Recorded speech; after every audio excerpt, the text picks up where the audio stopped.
Good morning, class. So today I'm going to be talking about my autoendocrinography. I hope I pronounced that right, by the way.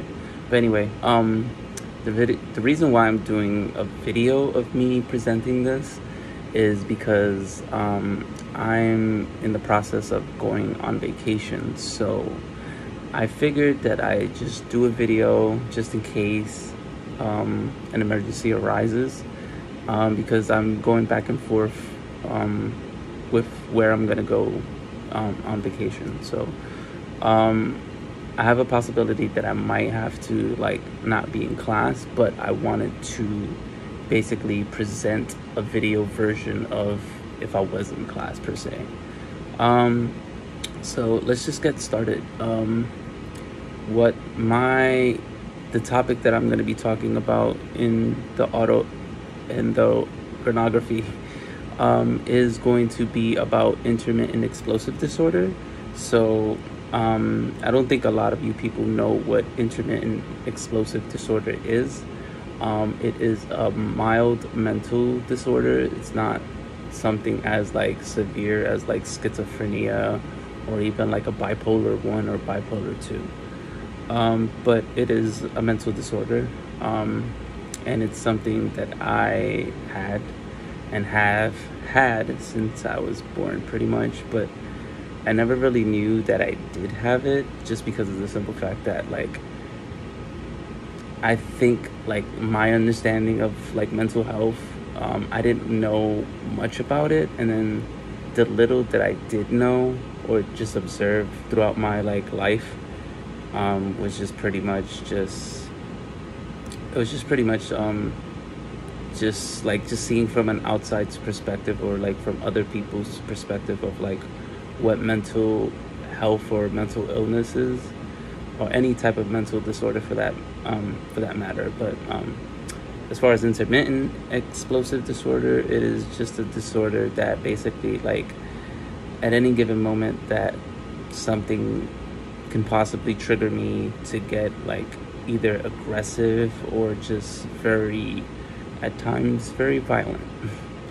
I've never had a violent episode in which I actually physically harm somebody, but I've had episodes where like I've had to either defend or like basically, just defend someone else from some type of altercation. And basically in those instances I would have an explosive type of rage, and like the word, like the disorder says, it's intermittent, so it's very just like short-lived. It's something that can just happen very sporadically. It's something that can just happen, just out of nowhere. For me, um, it can be something as like, I talk about this in my paper.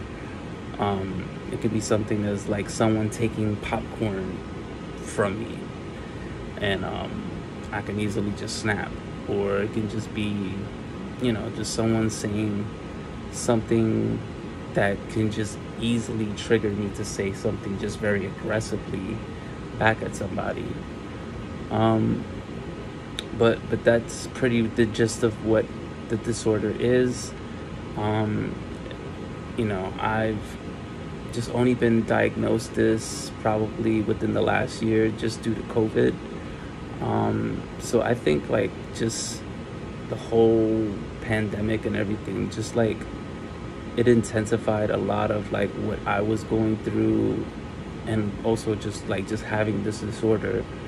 And I think within the last year, it just accelerated things. And I guess like me not talking and not seeing somebody like just very actively, it just, I guess, build a lot of this, like, I guess, like this energy within. And I I just had two instances where, like, it was just like a kind of like a flight or fight situation in which, I just had two physical altercations, and one of them could have been prevented, but it's just at the time where everything just reacted so fast, I guess like my disorder just accelerated the process of me coping with it. So instead of me just like channeling it and just like, I guess like talking it through, I was more physical. And then the second one was just an incident where like I just literally like was on a train, and some guy that was also mentally disturbed, and might have had a mental disorder of some type, thought that I was somebody else. And as much as I tried to get away from the situation, I think he was just out of his mind and just didn't really grasp what was going on, and just became very violent. And I just had to defend myself, and it was just a scary situation because excuse me, it was just a scary situation because of the simple fact that so yeah, it was just a scary situation. And I think it just accelerated a lot of just what I've been feeling, what I've been going through, and just like the toll that it was taking on me mentally. And yeah, like I just pretty much just had to see somebody. And originally I was just seeing a therapist, and then from a therapist I went to go see a psychiatrist. And through the psychiatrist, that's when she diagnosed me with intermittent explosive disorder.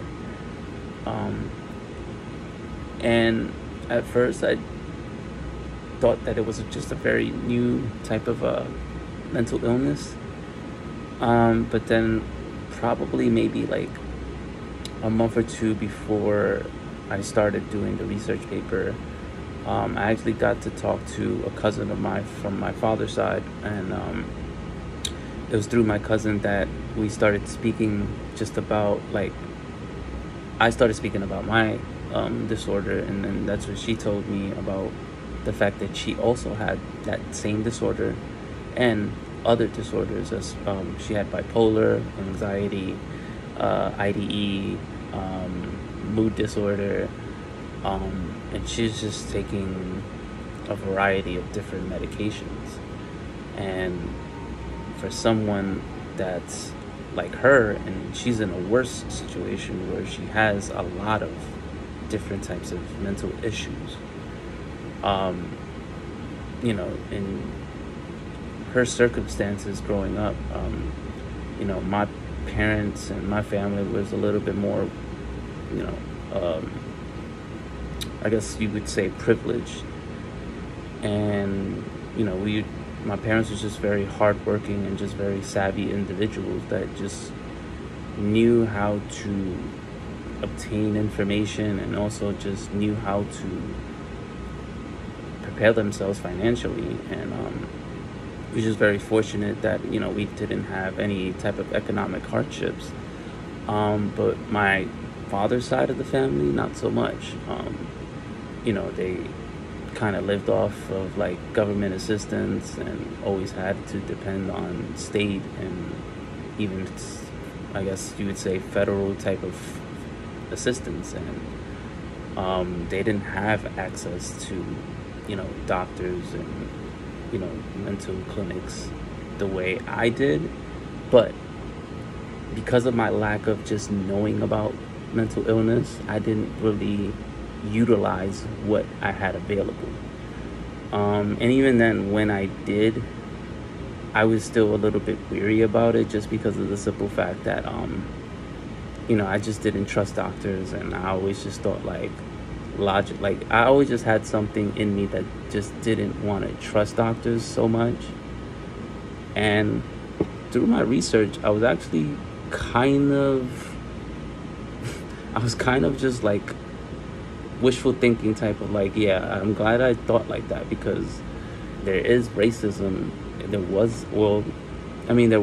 is, I don't want to say that there still is, but there was a lot of racism in mental illness, and just in general when it comes to just health for people of color. So I was just fortunate enough that my disorder didn't take me to some type of element that, I just can't fix. You know what I mean? Just a place where like I made certain mistakes, and now that it's like it's too late to correct. There are people like that, and as I was doing this research and looking at certain datas, I would see like, if I was in these circumstances, in these types of scenarios that people may be facing or are facing, would I've been that type of statistic where I can be incarcerated, where I can be in a mental institution, or possibly dead because of the choices that I make because of my disorder, or people that just have mental illness in general. So I kind of want to just cut this short. I mean, I feel like I'm just speaking so much about the disorder, and I want to just kind of just wrap it up and just saying, just based on the research that like I think like just in general, just states or even countries need to invest more in mental health, and also just like any type of health type of illness, or any type of like medical condition. We need more funding in it, because the lack of funding is going to create more scenarios in which crime can maybe increase, certain elements in neighborhoods can change, the demographic of certain things can change, and I don't want to just feel like I'm just being redundant, but that's just pretty much the gist of what I talk about. I talk about like just my experiences of certain situations that kind of made me had an inkling that I may have had this like disorder, and just just putting that type of experience with the data that I found in certain peer reviews and literature reviews and that sort. But yeah, that's pretty much the gist of what my paper is going to be about, and hopefully like it gives you some type of insight of what the day in the life of a person like me that has IDE kind of faces. So I thank you for listening, and yeah, that's pretty much it. Thank you guys.